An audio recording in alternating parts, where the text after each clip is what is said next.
खेल निदेशालय द्वारा आज प्रोजेक्ट भवन में खेल मंत्री हफीजुल हसन के द्वारा 6 नए सेंटर ऑफ एक्सीलेंस का शुभारंभ किया गया। साथ ही खिलाड़ियों को सहायता राशि और प्रशिक्षकों को नियुक्ति पत्र दिया गया। देश में खेल के क्षेत्र में बेहतर प्रदर्शन करने वाले खिलाड़ियों को सम्मान तो मिलता ही है, लेकिन झारखंड में खिलाड़ियों के साथ साथ प्रशिक्षकों को भी उचित सम्मान दिया जाता है। बेहतर इंफ्रास्ट्रक्चर के विस्तार के लिए प्रयास किया जा रहा है, जहां नए एकलव्य खेल केंद्रों यानी सेंटर ऑफ एक्सीलेंस का उद्घाटन खेल मंत्री हफीजुल हसन के हाथों हुआ। वहीं झारखंड सरकार खिलाड़ियों के कोच को नियुक्ति पत्र भी दे रही है। इस कार्यक्रम के दौरान kabaddi, badminton, athletics, hockey, archery और फुटबॉल से 18 प्रशिक्षकों को नियुक्ति पत्र दिया गया, तो 16 डिस्ट्रिक्ट स्पोर्ट्स कोऑर्डिनेटर को भी नियुक्ति पत्र दिया गया। साथ ही 24 जिलों के पास्ट चैंपियन एथलेटिक्स को भी नियुक्ति पत्र से नवाजा गया। बच्चे में हम लोग देख रहे हैं काबिलियत, उसी के तहत कोच का भी ज़रूरत है और हम लोग एक अच्छा खेल का माहौल भी देने जा रहे हैं और आगे और भी कोचेज का और इंटरनेशनल कोच का भी हम लोग नियुक्ति करेंगे बहुत जल्द। अभी ये भी ठीक हैं, इस हाई लेवल का कोच है। फिर जैसे जैसे हम लोग आगे बढ़ेंगे, खिलाड़ी अच्छा करने लगेंगे, तो हम लोग और भी कोच को नियुक्ति करेंगे। पिछली बातों को भुलाने की बात आपने कही है, जो सरकार ने आगे नई शुरुआत करने की नहीं, देखिए खेल जहाँ जब स्पोर्ट्स जो होता है इसमें पीछे मुड़ के देखना नहीं पड़ता, आगे आप देखिए। ये जो स्पोर्ट्स मैन स्पिरिट जिसको बोलता है, उस लिहाज से मैंने बोला कि पीछे नहीं देखना है बच्चे को, आगे देखना कि आगे हमको क्या करना। तो सरकार भी और खिलाड़ियों के लिए और कुछ करेगी इस तरीके का, जिस तरीके से आप लोग अभी हम लोग और आगे प्लानिंग है, ठीक है ना। और हम लोग जैसे अभी कुछ को हम सहायता राशि भी दिए हैं, चोट लगा है, कोई बीमार पड़ा है उसको दिए हैं, और हम लोग पेंशन भी देने जा रहे हैं। और खिलाड़ी जो अच्छा खेल रहे हैं उसका भी नया हम लोग लाने जा रहे हैं कि उसको हम लोग कुछ स्कॉलरशिप दें, मैंने खेलने के लिए सारा चीज़ तो हम लोग छात्रवृत्ति हम लोग तो दे ही रहे हैं, और कुछ अलग से पैसा दें जो बढ़िया खेल रहा है, कुछ खर्चा।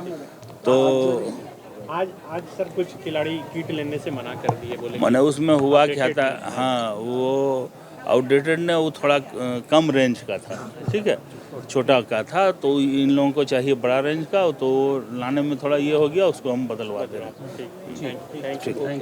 नियुक्ति पत्र पाने के बाद प्रशिक्षकों को जो खुशी मिली, उस खुशी का कोई ठिकाना नहीं है। सभी झारखंड सरकार और खेल मंत्री का आभार व्यक्त करते हुए नजर आ रहे हैं। प्रशिक्षकों की माने तो नियुक्ति पत्र ऐसा सम्मान है जिसके जरिए उनकी आर्थिक स्थिति में भी सुधार आएगा और वह पूरे डेडिकेशन के साथ बच्चों को प्रशिक्षित कर पाएंगे। साथ ही कहा कि पहले से और बेहतर करने का प्रयास करेंगे। बहुत सराहनीय प्रयास रहा है खेल विभाग का। खेल विभाग खिलाड़ियों को तो हर बार सम्मान देता है, इस बार कोचों को भी सम्मान मिला है, काफ़ी खुश हैं हम लोग।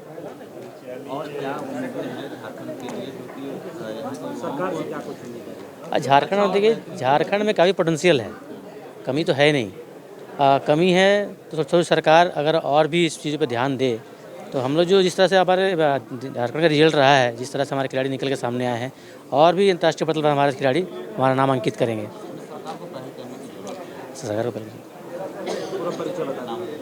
प्रकाश राम तेंदा जी कोच।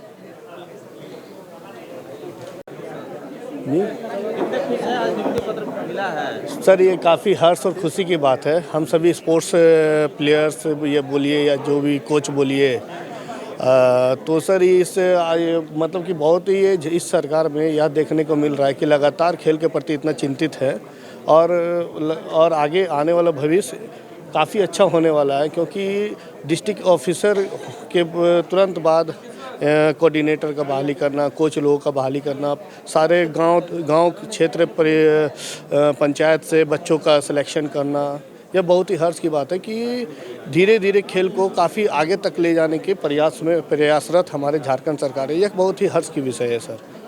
अमित साहु, धन्यवाद। कार्यक्रम के दौरान कई ऐसे गरीब खिलाड़ियों के बीच खेल उपकरणों का वितरण किया गया जिनकी आर्थिक स्थिति बहुत कमजोर है और वह अपने पैसों से उपकरण नहीं खरीद सकते। खेल वितरण सामग्री में एक अनोखी बात देखने को मिली कि खिलाड़ियों ने सामग्री लेने से इनकार किया। जब उनसे पूछा गया तो उन्होंने कहा कि यह छोटे बच्चों के लिए है, तो मंत्री हफीजुल हसन ने इसे मानते हुए कहा कि इन्हें जल्द ही उनके अनुसार धनुष दिया जाएगा। वहीं धनबाद के खिलाड़ियों की मांग है कि एक आवासीय सेंटर धनबाद में भी खुलना चाहिए। मेरा नाम रिंकू है और मैं स्पोर्ट्स कोऑर्डिनेटर के लिए मेरा सिलेक्शन हुआ है, जो कि मैं बोकारो से हूँ। और ऐसे ही खेल को बढ़ावा देना है और हम लोग को देखना है कि जहाँ भी जो भी चीज़ें बच्चों को प्रॉब्लम हो उसको हम लोग सॉल्व कर सकें। बहुत बहुत धन्यवाद। हम लोग एक खिलाड़ी थे पहले तो, अब तो खैर अच्छी बात है हम लोग को नियोजन मिल चुका है, लेकिन हम लोग बहुत खुश हैं और हम लोग बहुत चाहते हैं कि जो भी नीचे स्तर से बच्चे आते हैं उनको बढ़ावा दिया जाए और उनके खेल कूद पे ध्यान दिया जाए और उनको जो भी चीज़ें की ज़रूरत की चीज़ें हैं हम लोग प्रोवाइड करवा सकें सरकार से। बहुत बहुत धन्यवाद। बहुत खुश हैं हम लोग उसके लिए। और कुछ नाराज़गी भी थी कि वो इक्विपमेंट एक्चुअली वो हमारे हिसाब का आता है, वो हमारे ड्रो लेंथ जो होता है हमारे हाथ के हिसाब का आता है, वो हमारे हाथ के हिसाब का नहीं था, वो बिगनर बच्चों के था, मतलब छोटे बच्चों के लिए था। तो इसलिए उन्होंने दे दिया। वो उन्होंने कहा है कि हम लोग देंगे आपको दूसरा।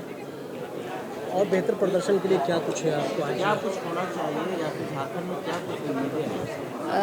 हम लोग सेंटर चाहिए झारखंड में कि यहाँ से हम लोग आर्चरी सेंटर, अभी फ़िलहाल तो 2 सेंटर हैं अभी झारखंड सरकार की तरफ से, और भी अलग अलग एरिया में, जैसे धनबाद में हमारा कोई सेंटर नहीं है तो धनबाद में एक सेंटर चाहिए, क्योंकि धनबाद से बहुत सारे खिलाड़ी, मैं धनबाद की हूँ, बहुत सारे खिलाड़ी धनबाद से निकले हैं जो नेशनल और इंटरनेशनल को रिप्रेजेंट किए हैं। तो हमारे एक टाटा स्टील से चलती है सेंटर, लेकिन एक सरकार की तरफ से आवासीय का हम लोग मांग करते हैं कि एक आवासीय हमारे धनबाद में भी होना चाहिए, ताकि वहाँ से भी बच्चे जो हैं वो आगे निकल कर आएँ। नाजिया परवीन, धनबाद। बहरहाल सरकार की यह पहल सराहनीय है, लेकिन देखने वाली बात यह होगी कि इस नए सेंटर ऑफ एक्सीलेंस का शुभारंभ होने से कितने प्रशिक्षक और खिलाड़ियों को इससे लाभ मिल पाता है।